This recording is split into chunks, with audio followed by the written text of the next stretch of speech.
Estamos de volta! Agora sim, agora o bicho pega. Agora vamos começar a aula de hardware. A primeira foi só uma introduçãozinha para você. Você tá calmo? Então beleza, tomou seu café, né? Você, mulher, não vai entender nada. É só um cálicezinho para... Então é isso. Ah, professor, e eu que sou novinho ainda, tenho 17 anos, 18 anos. Isso, caça seu Pokémon, já caçou Pokémon? Então ótimo, agora você está mais tranquilo, agora partiu, tá? Hoje é aula de história, vamos começar com a aula de história. Vocês gostam de aula de história? Então vamos lá para a aula de história, tá? História dos computadores, tá? Nessa parte de história dos computadores, pessoal, a gente das salas calculadoras, tá? E até nos dias atuais, como 19 ali, né, 1800, salas onde tinham pessoas que ficavam fazendo cálculos, né? Essas pessoas eram chamadas de programadoras, tá? Então, aí você fala, então peraí, então por isso que surgiu o nome calculadora naquele aparelhinho, exatamente. Então, só que era tudo feito de forma manual, meu querido, entendeu? Até chegavam a usar o tal do ábaco e tal, mas a coisa era manual, né? E foi aí que vários cientistas, 23, ó, do século 17, né? Esse cara, ele que criou na época ali, só que não teve todo um apoio financeiro para continuar com o projeto dele, de criar a primeira calculadora, tá? E essa calculadora, essa máquina que faz cálculos, cilindros, né, que faziam esses cálculos. Se criar o quê? As impressoras, né? Mas ainda tudo era assim, bem rústico, né, para a tecnologia da época ali. Depois, tá, isso já em 1800, ele pegou a calculadora do Blaze, juntou com a primeira calculadora que fazia cálculos mais complexos, tá? Usando eletricidade. Opa, já resolveu bastante coisa. Olha, aliás, dos computadores, a gente não está ainda na evolução, tá? Mas podemos dizer isso, que foi através da calculadora que você teve as instruções iniciais criadas, por exemplo, as linguagens binárias, os algoritmos sequenciais, os variáveis de ambiente que nós utilizamos hoje nos computadores atuais. Só que mesmo assim, em 1936, surgiu esse cara aqui, né? Fez toda a sua graduação na Universidade de Cambridge, no espetáculo. E onde é que seu filho vai estudar, o Hélito? Clica lá na Europa, Universidade de Cambridge, tá? Então, é lá na Europa que fica isso aqui. É outro padrão. Nossa, e as tia fica com inveja, vai falar mal de você, mas vai ser um espetáculo, tá? Foi ele que criou a primeira, inclusive foi indicado ao Oscar, tá? Que é um filme excelente que fala sobre Alan Turing, que é o poder da imitação, tá? Esse filme, ele era engenheiro, ele era matemático, ele era até bioquímico, se eu entender. O cara era tão inteligente que o cara não sabia nem o que ele queria, tá? E aí, o que acontece? A partir daqui, a partir de Alan Turing, a partir dos primeiros computadores, que é a máquina de... Aí eu criei aqui para você, meus queridos concurseiros, tá? Uma tabela da evolução dos computadores. Porque o que aconteceu foi o maior sucesso, a consagração dele, né? E depois, né, de 1945, os outros países, Japão, Japão, Itália, Estados Unidos, enfim, os outros países começaram a pegar essa ideia dele também e colocar disso. O que aconteceu? Depois que ele foi consagrado e tal, ali fez o trabalho dele, que ele foi publicamente, tá? Em 1954, que ele era homossexual, um azulejo, era preso. Então não tem essa não. Aí naquela época, ele pegou, né, e ele suicidou, né? Ele era o computador que ele imaginava, né? Ele escreveu toda uma ideia e morreu. Aí você fala, cara, ele morreu em grande estilo ainda, né? Com de neve, não sei o que, né? Então ele pegou uma maçã e mordeu e gostou lá do desenho e fez a... Foi passando, e aí é o seguinte, Estados Unidos, tá? Pegou essa ideia também da máquina de Turing, né? Em 1944, ó, em 44, 45, criou o computador chamado Mark I, tá? E depois foi criado o ENIAC. Esses computadores aqui, pessoal, eles funcionavam através de válvulas, tá? Computadores gigantes, ocupavam um prédio inteiro.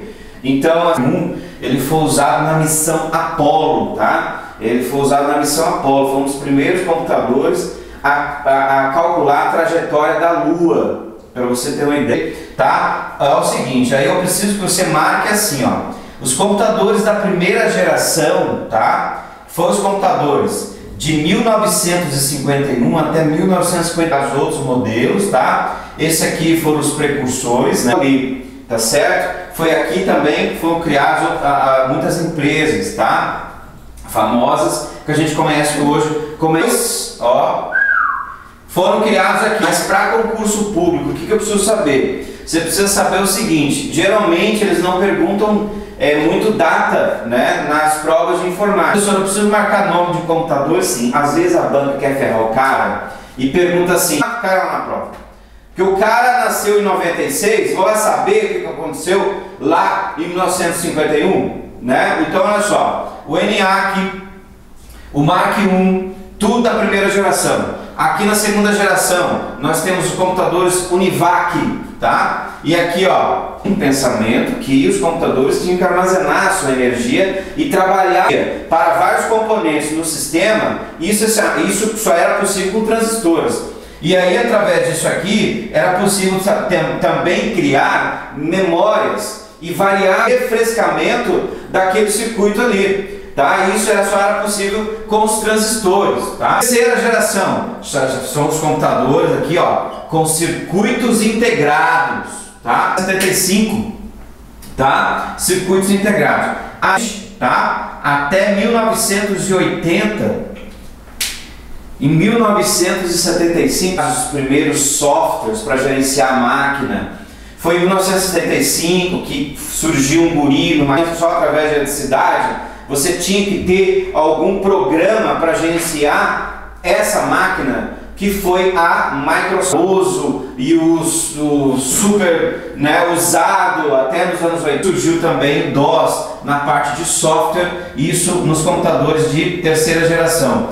E foi em 1975 também, e que vocês já tiveram, né, já assistiram filmes dele, já foram feitos 2 filmes dele, que é Steve Jobs. Steve Jobs, só para vocês terem uma ideia, Steve Jobs ele não era um cara muito bom na parte de informática, tá? Não é? As pessoas até hoje usam essas máquinas gigantes, mas até agora não foram lançadas máquinas menores, computadores pessoais, onde a pessoa pudesse levar para casa e realmente funcionasse.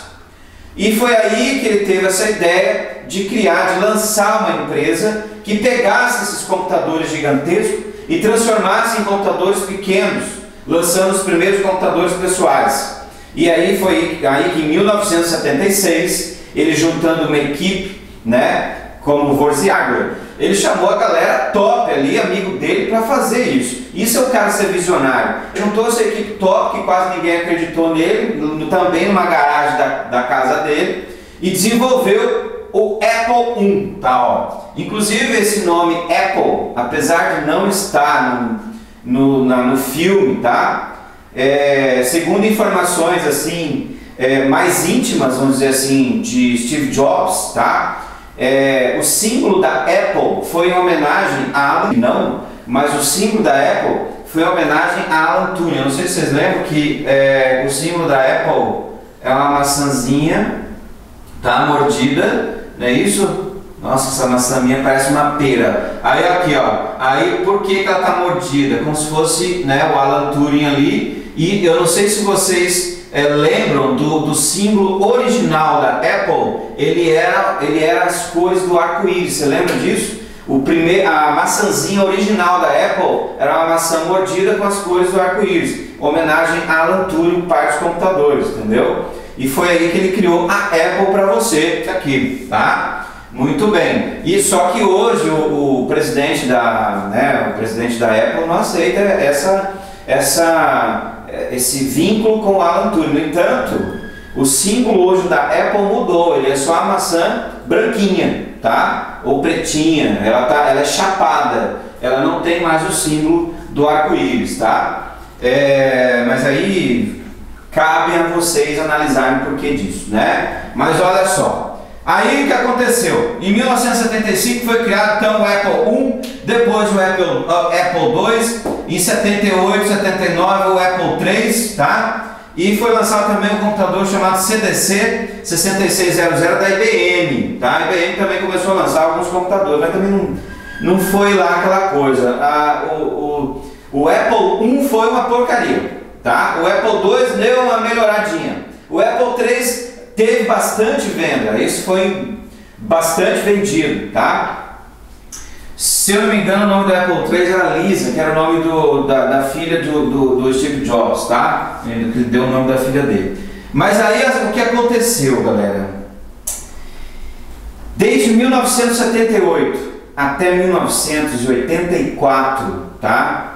Nós não tínhamos computadores decentes, né? Pessoais. Foi aí que Steve Jobs teve uma ideia que era o seguinte: peraí, nós temos que criar computadores onde as pessoas sintam prazer em ter aquilo em casa, onde aquele computador, aquela máquina possa oferecer alguma coisa e não apenas um monte de botõezinhos piscantes. Então, o que ele pensou? Vamos desenvolver um computador que tem um software totalmente gráfico, ou seja, nada de preto com cursor piscando, né? Como a Microsoft tinha feito com o MS-DOS. Eu quero um software totalmente gráfico para gerenciar esse computador. E eu quero também que o teclado possa se soltar também do gabinete do computador. E eu também quero colocar um aparelho para que a pessoa possa movimentar uma seta na tela. Foi aí que criou o mouse. Então, ele lançou então um computador visionário, tá? Que vai até aparecer aí na sua tela, que é o glorioso Macintosh. Bota aí, Vini, bota na tela o Macintosh aí para você. Você pode perceber que o Macintosh, para a época, era uma coisa que era uma loucura. Eu lembro do lançamento do Macintosh, ter visto isso no YouTube, né, em vídeos do YouTube, que tem aí no YouTube, esses tempos eu estava vendo isso. Eu não lembro onde é que foi ali o lançamento. Estava lotado, a plateia lotada. Eu lembro dele tirando o Macintosh da caixa e mostrando para todo mundo. As pessoas entraram em desespero: meu Deus, o que é isso que ele fez? E a hora que ele ligou aquele aparelho, mostrou o mouse, a setinha funcionando. Foi aqui que foi criado então o Macintosh em 1984, tá? 1984 foi o lançamento oficial do Macintosh no mundo inteiro, né? E ele criou um sistema operacional, o iOS na época, o OS2, tá? Para gerenciar o sistema inteiro. E tem um detalhe: quando ele lançou o sistema operacional, tá? Teve um cara que copiou essa ideia dele de fazer um sistema operacional gráfico, copiou na cara de pau e lançou isso no mercado com o nome do quê? De Windows. Aí você fala: pera aí, quer dizer que o Steve Jobs criou o primeiro software, o primeiro gerenciador, né, de computador, o primeiro sistema operacional gráfico? O Bill Gates foi lá e copiou a ideia dele e lançou no Windows. Foi, cara. Foi. Aí eu lembro que até no filme mostra isso, né? Ele ficou fula da vida, ligou o Bill Gates: você trapaceou, você fez uma cópia do meu sistema operacional e lançou com o nome de Windows. Evidente que o Bill Gates mudou as telas todas, né, transformando em janelas, mas era tudo ideia de Jobs, né? E beleza, Bill Gates foi para pro lado de software, Steve Jobs foi para o lado de equipamentos, de hardware. Então você pode perceber que a Apple até hoje investe mais em hardware do que na parte de software. Então ele decidiu não mexer mais com software depois disso que aconteceu, né? Até eles têm tudo o sistema operacional dele iOS, mas mais para gerenciar o hardware que eles têm, que eles estão lançando. Então em 1984, pessoal, que começou realmente a era dos computadores pessoais. Então se cair em concurso, aí vem aquela pergunta, né? Professor, depois dessa microaula aí de história e de evolução dos computadores, o que é importante para mim no concurso público? É importante no concurso público você saber o seguinte: tudo que cai na parte de hardware, no que se refere a concurso público, é dos anos 80 para cá, tá? Ou seja, você tem que saber equipamentos, tipos, velocidades, tudo dos anos 80 para cá, tá? Para trás é muito difícil, eles não perguntam nada para trás. Por quê? Porque os computadores pessoais começaram nos anos 80 graças ao lançamento do Macintosh, que até então não tinha computador decente, tá? Ô professor, mas vem cá, de onde surgiu essa ideia dele criar computadores com imagem na tela? Você sabe de onde que surgiu essa ideia? Surgiu daquele videogame. Lembra do famoso videogame Atari? Lembra do Atari? Minha senhora, você chegou até Atari? Ô Vinícius, bota aí na tela Atari. Bota!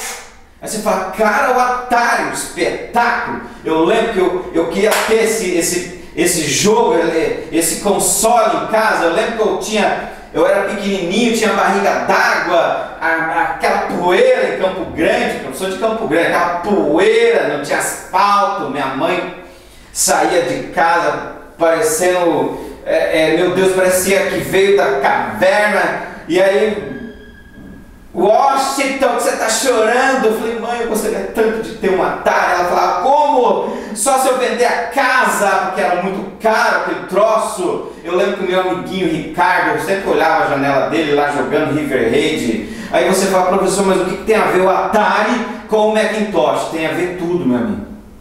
Porque Steve Jobs, tá? Ele ligou para o von Neumann, tá? Ele ligou para o von Neumann, e que era o dono da Atari, né? E falou o seguinte, vem cá, essa ideia que você fez de criar um computador que pudesse se comunicar com uma tela, isso foi uma coisa extremamente importante, que era exatamente isso que eu preciso. Porque eu estou criando um computador também, um computador pessoal, só que eu preciso saber exatamente os elementos gráficos que você usou para poder transmitir o que está passando ali no sistema na tela, porque é isso que eu quero.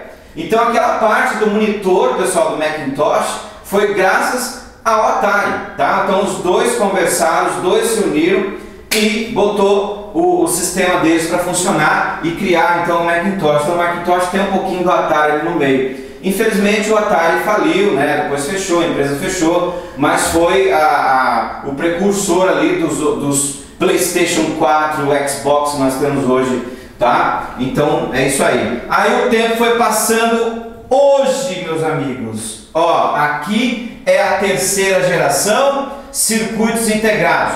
Quarta geração são os dias atuais. Então se a banca perguntar qual geração de computadores nós estamos na quarta geração. É a geração de microprocessadores, é a geração de softwares, é a geração de computadores pessoais. Então os computadores pessoais são da quarta geração, tá? Então de 1980 até agora, né, nós temos aqui a quarta geração de computadores. E já tem pessoas comentando, pessoal, da quinta geração de computadores, que é a computação quântica, tá? A computação através de átomos, de elétrons, de nêutrons, ou seja, os cálculos não vão ser mais de forma binária, e sim da forma através de sistemas subatômicos. Só que isso é uma coisa assim que ainda está em desenvolvimento, né? Talvez daqui uns 10 anos, 15 anos, a gente já tenha os primeiros lançamentos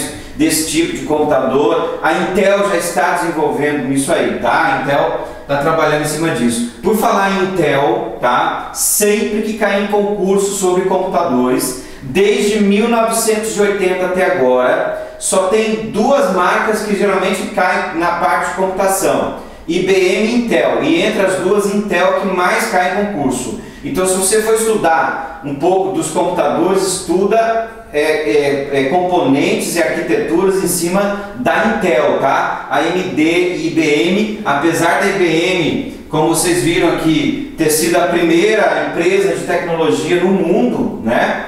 Mas a Intel que sobressaiu, por quê? Porque Steve Jobs resolveu vender o Macintosh o quê? Para quem é elite, né? Quem tem dinheiro tem Apple. Você tem iPhone? Você que está me assistindo aí, você tem iPhone? Não tem. Entendeu? Eu tenho iPhone? Eu não tenho. Meu computador, meu smartphone ali é um Samsung. Entendeu? Então, o que acontece? Não é qualquer um que tem Apple, porque a Apple investiu em quem tem grana, dinheiro. E aí o que aconteceu? IBM e Intel resolveu investir nas pessoas de baixa renda, no pessoal, no usuário final, entendeu? Que não tem condições de ter computadores muito caros. Então por isso que cai em concurso sempre é Intel, tá? Então pessoal, toma cuidado com essa evolução, isso sempre cai nas provas. Só repetindo aqui: primeira geração válvulas, segunda geração transistores, terceira geração circuitos integrados, quarta geração microprocessadores, softwares e computadores pessoais. Então, professor, a aula 2 de hardware, aliás, a aula 3, né? A terceira aula agora, ela vai falar então dessa quarta geração, exatamente. As nossas aulas é referente ao estudo da quarta geração, ou seja, de 1980 até os dias atuais, tá? A gente vai ter que falar de equipamento, de gabinete, de fonte, de um monte de coisa. Então prepara aí a sua mente, toma de novo o seu café, toma o vinho, mistura vinho com café e vamos junto. Nos vemos na próxima aula. Até mais.